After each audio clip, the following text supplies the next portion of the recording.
지난 9월 14일 94세를 일기로 월리암 게이츠라고 하는 분이 세상을 떠났는데, 이분에 대한 별세 소식이 전 세계 여러 나라의 신문에 이렇게 또 뉴스에 보도가 됐습니다.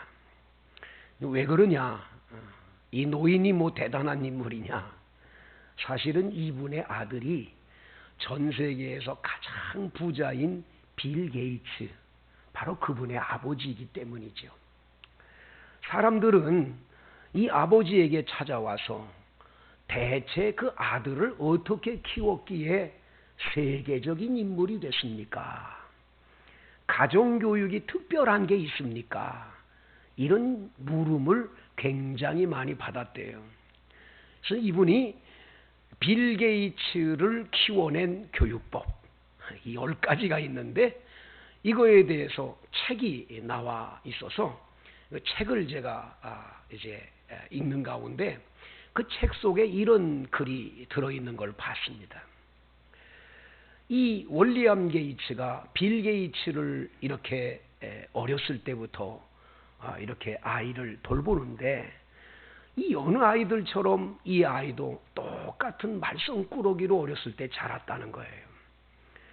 뭐 집에 청소는 하지도 않고 방 청소는 하지도 않았고, 늘 그 연필 뒤를 잘근잘근 씹어가지고 그 연필을 못 쓰게 만드는 일이 그렇게 많았대요. 근데 이 아이가 가장 부모로서 걱정스러웠던 중에 하나가 뭐냐면 엄마의 말에 대꾸를 그렇게 하는 거예요. 이 엄마가 무슨 말을 딱 하면 예 그러고 예스 하면 되는데, 항상 노라 그러면서 자기 주장을 계속 이야기를 하는 거예요. 이 고집을 못 꺾는 거예요. 엄마가 화가 나가지고 말이죠, 이놈의 자식하고 뭐라고 얘기하면 엄마 왜 화내냐고 이렇게 또까지 계속 달겨드니까 이 길이 없는 거예요. 그 책 속에 이런 글이 있습니다. 어느 날 저녁에 함께 식탁에 앉아서 저녁 식사를 하는데, 엄마가 게이츠 보고 얘야 너 이렇게 되지 않았냐 하고 물었는데 계속 말대답을 하는 거예요. 엄마가 말 한마디 하면 두 마디로 대답하고 계속 그래가지고 둘이 아주 흥분된 상태가 되는 거예요.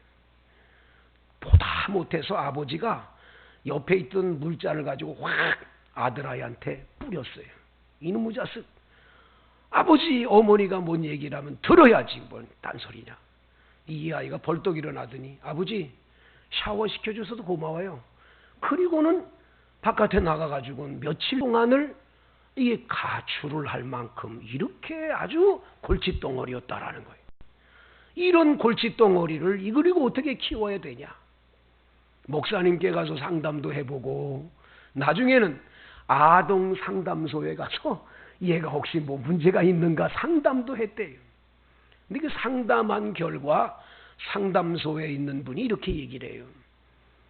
부모님이 참아줘야 됩니다. 오래 참으면 좋은 열매가 있을 겁니다.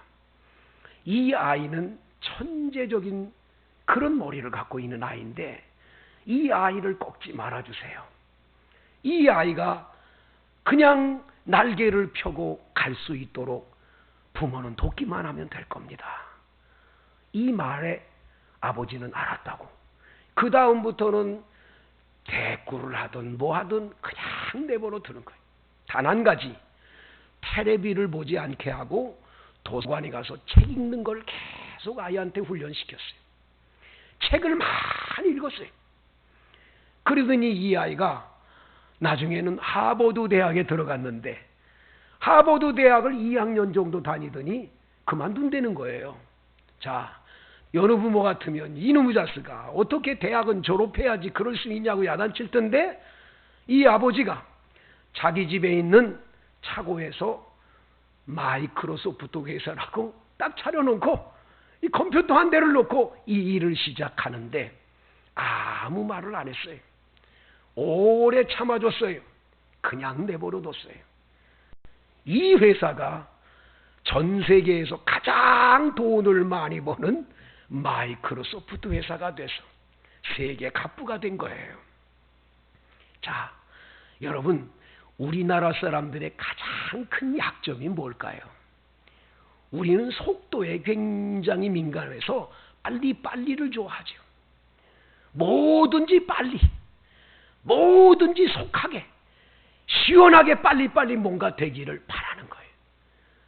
하나님께 기도해놓고는 기도가 빨리 응답이 안 된다고 이게 답답해가지고 어쩔 바를 모르고 그런 일들이 얼마나 많습니까, 여러분? 근데 사실은 농부가 씨를 뿌려놓으면 그 씨가 열매 맺기까지는 가을까지 기다려야 되거든요. 이게 주님의 원리인데 이 기다림이 우리가 정말 약점이 많은 거예요. 여러분 어떻습니까? 지금 여러분의 아들, 딸들이 학교를 다니는데 이 어린 아이를 보면서 앞으로 될 일을 얘기해요. 제가 이런 말을 들었어요. 될성 싶은 나무는 떡잎부터 알아본다고. 이러면서 이 아이에게 그냥 쏟아붓는데 내가 그걸 보면서 그랬어요. 이 아이가 장차 커서 어떤 인물이 될지 어떻게 알지? 이 부모가 너무 일찍 이 아이한테 그냥 좌절을 심어주는 거예요. 이걸 못 기다리는 거예요. 여기서부터 우리 가정교육에 어려움이 많은 걸 보게 됩니다. 자, 오늘 본문을 한번 보겠어요.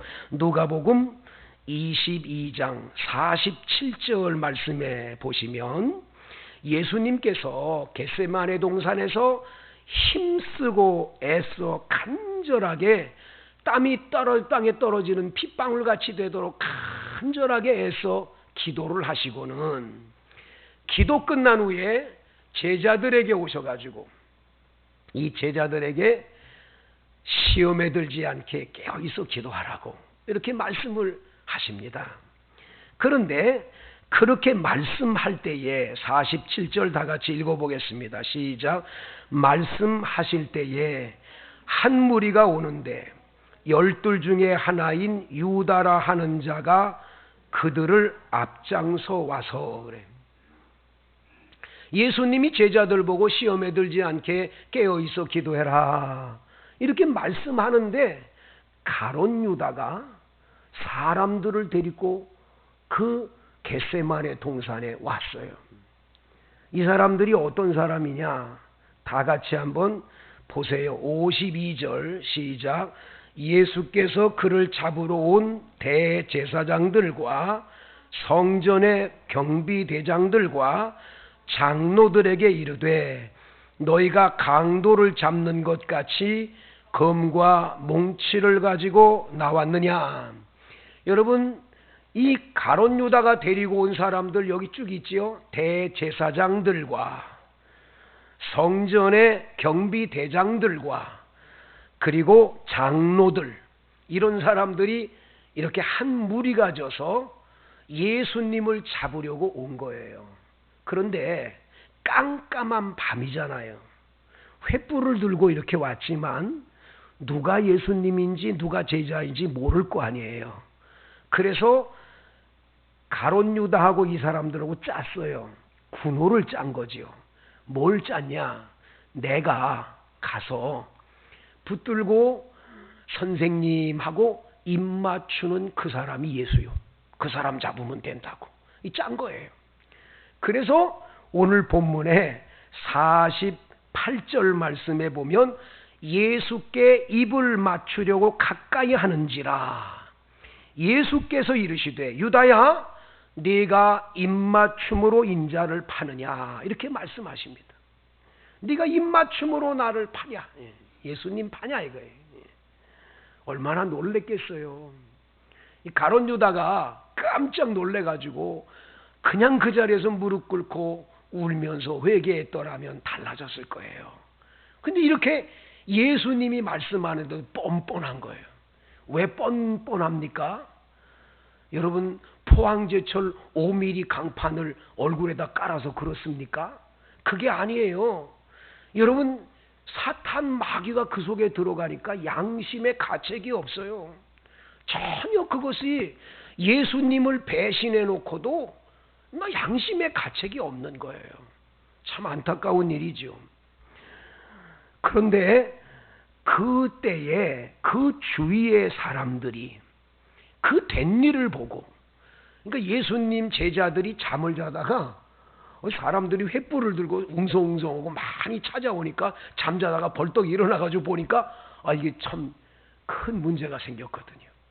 이러니까 그 된 일을 보고 주여 우리가 칼로 치리이까.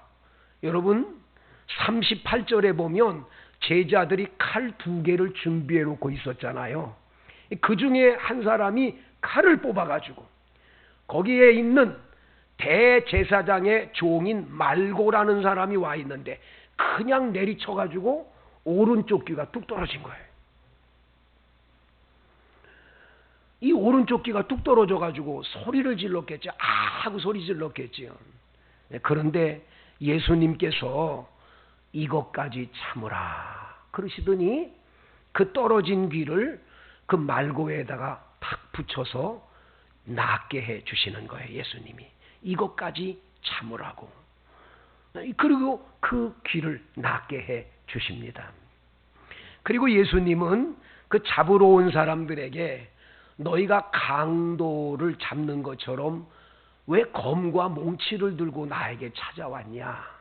내가 날마다 너희와 함께 성전에 있었는데 그때는 너희들 나 못 잡았지 않냐? 근데 지금 너희들이 날 잡으러 왔는데 난 순순히 잡혀가겠다 하시면서 왜 그러냐? 이제는 너희 때요 어둠의 권세이기 때문이라는 거예요.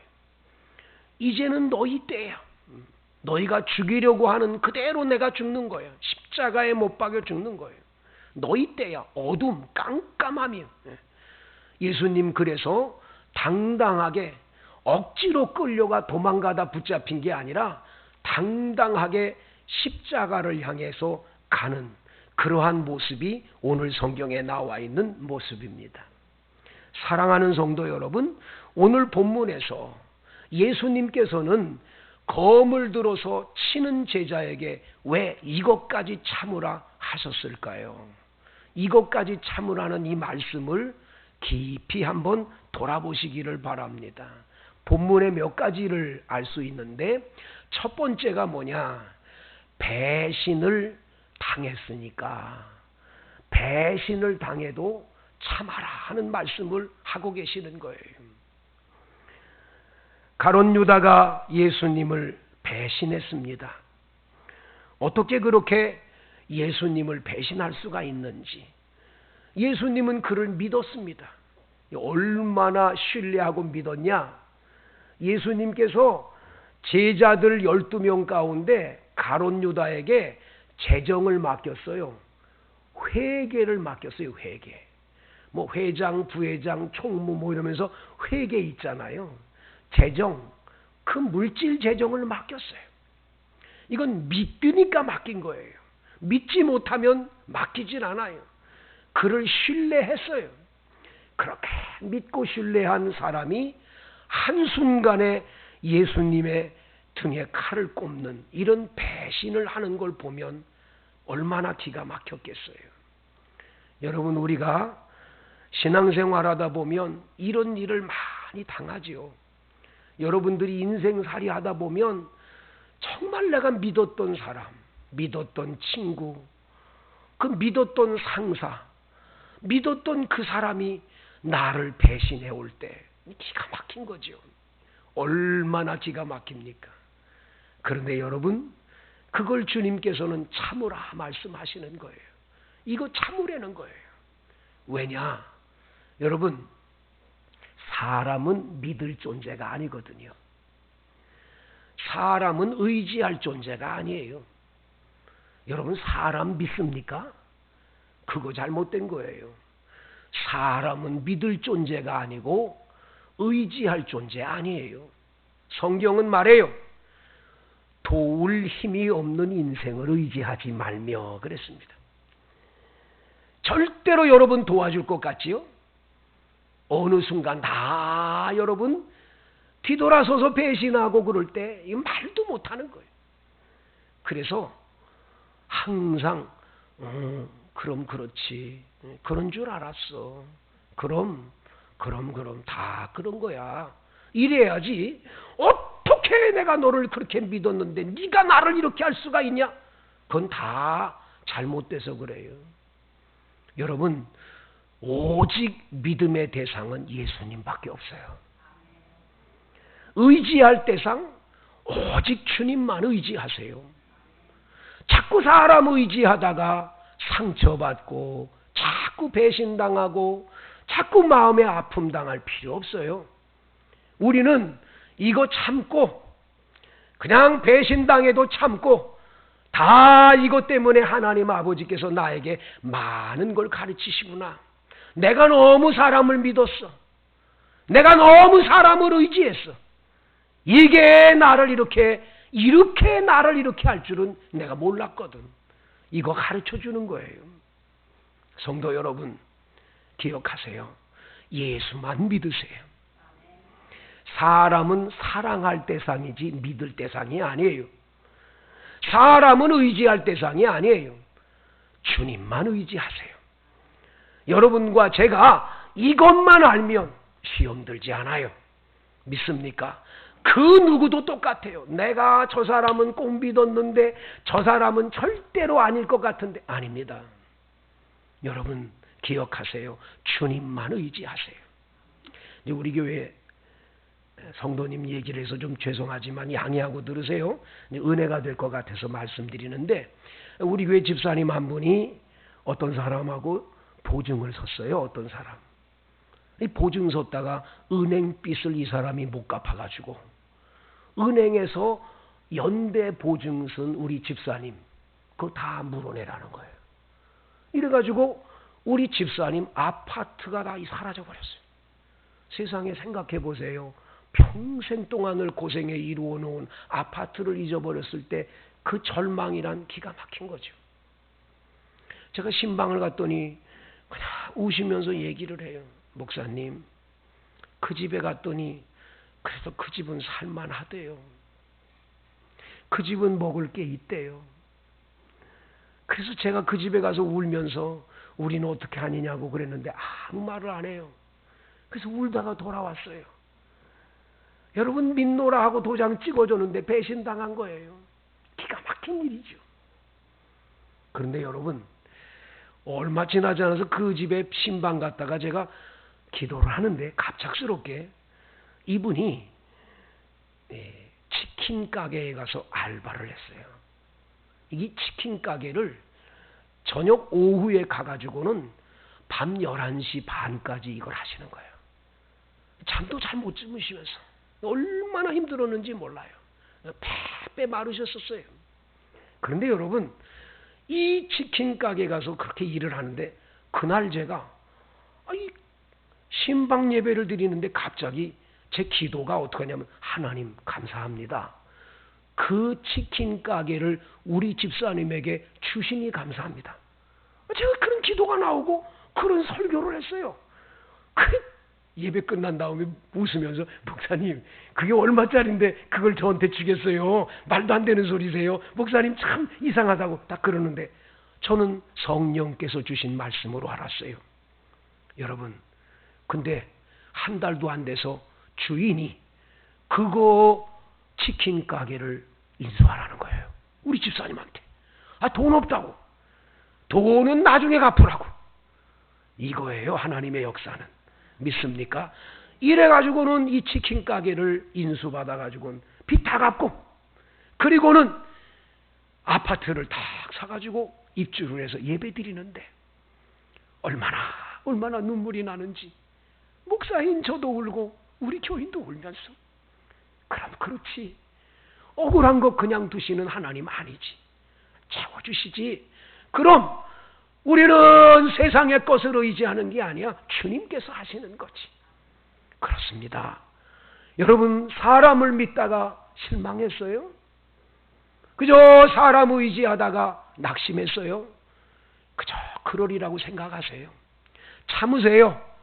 그 억울함 다 참다 보면 주님이 다 해결해 주실 날이 올 줄로 믿습니다. 두 번째 오늘 본문에 보면 예수님께서는 너희들 깜깜한 어두운 밤에 지금 너희들이 이제 어둠이 찾아왔다고, 너희들의 때라고, 이 악한 자들이 예수님을 십자가에 못 박고 돌아가시게 하려고 지금 그를 붙들으려고 왔잖아요. 근데 예수님 순순히 따라가요. 이거 참고 따라가요. 죄 없지만 따라가요. 왜 그렇습니까? 밤새껏 기도했는데 하나님, 이 고난의 잔을 내게서 옮기실 수 없을까요? 내 원대로 마으시고 아버지 원대로 해주세요. 그 기도했는데 하나님의 뜻은 인류를 구원하기 위해 네가 십자가를 져야 한다는 거예요. 이 하나님의 뜻을 알고 하나님의 뜻을 발견했을 때는 그 뜻대로 가는 거예요. 나는 가고 싶지 않아요. 나는 절대로 가고 싶지 않지만 아버지의 뜻이면 가는 거예요. 그래서 하나님 아버지의 뜻을 찾아가는 사람은 이것까지 참아야 되는 거예요. 여기에 억울함도 있고 속상함도 있고 괴로움도 있지만 여기에는 하나님의 엄청난 섭리와 뜻이 계시는 줄로 믿습니다. 지금은 억울하고 지금은 속상하고 지금은 정말로 보기에 너무 안타깝고 괴롭고 힘들지만 이게 하나님의 뜻이라면, 그렇게 내가 기도했는데도 하나님이 그렇게 하라면 해야죠. 아멘 하고 이 길로 가는 거예요. 이게 복 있는 길인 줄로 믿습니다. 어느 목사님이 쓴 글입니다. 홍 집사는 두 딸을 둔 엄마다. 이혼 도장을 안 찍는다는 이유로 두 딸의 양육권만 갖고 친정으로 쫓겨왔다. 피아노 학원을 차렸으나 보증금까지 잃어버린 막다른 골목에 왔다.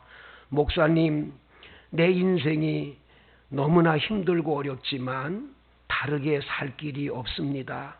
무조건 기다리며 사는 것입니다.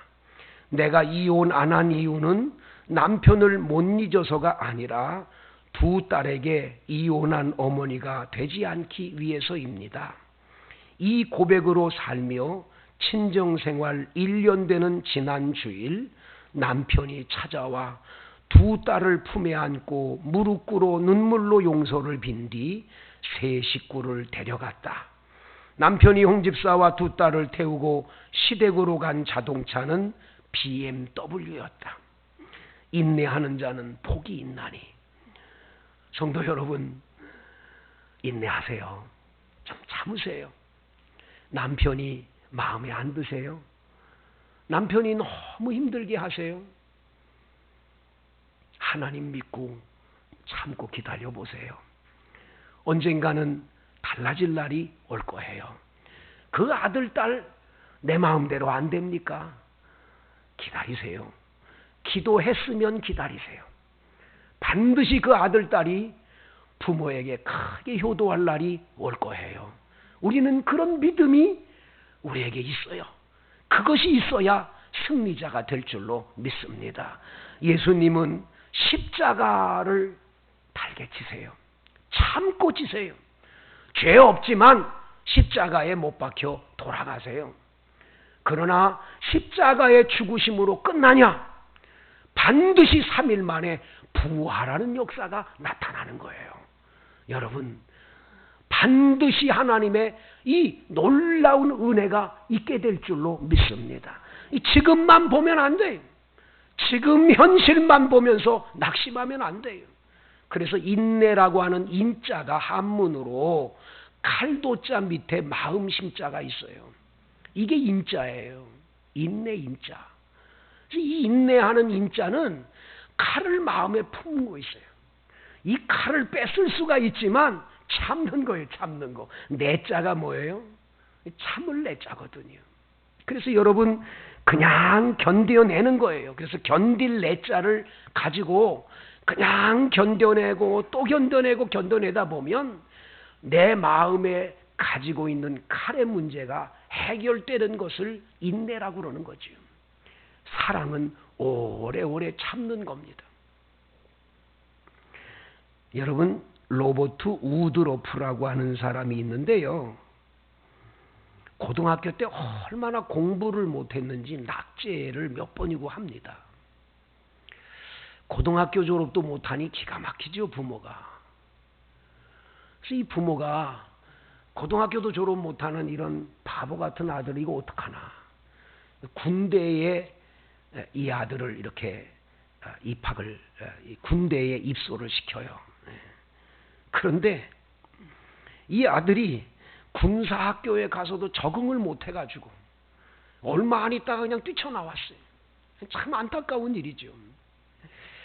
나중에 어찌어찌 해가지고 고등학교 졸업장을 맞고는 에모리 대학이라는 대학에 합격을 해서 다니는데 2년도 못 채우고 그냥 학교에서 그냥 쫓겨나서 그냥 추방당해서 공부도 못하는 거예요.